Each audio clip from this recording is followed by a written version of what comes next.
today with a quote that changed the world. Education is the most powerful weapon which you can use to change the world. That was none other than Nelson Mandela. You know, I was reading his book A Long Walk to Freedom last night. His life really was a long walk. It's incredible. The book is Nelson Mandela's famous autobiography detailing his life and struggle against apartheid. He wasn't always the father of nation. He started as a village boy named Roli Lala, which literally means troublemaker. It turned out to be a prophetic. He became a troublemaker against the whites and the apartheid system, proving that sometimes you have to be the troublemaker to stand up for the what's right.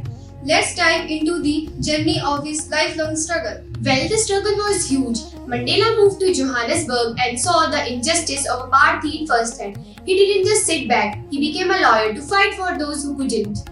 Exactly. Back in 1944, he joined a group of young leaders to fight for equal rights.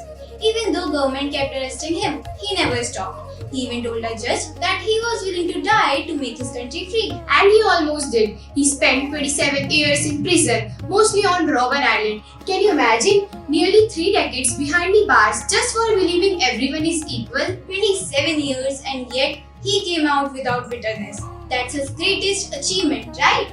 Definitely. He was released in 1990, won Nobel Peace Prize in 1993, and just 1 year later, he became South Africa's first black president.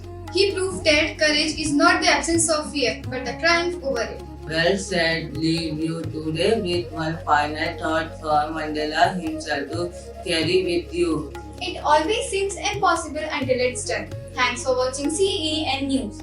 To learn more about authors and their lives, stay connected with CAN News, evolving today for a better tomorrow.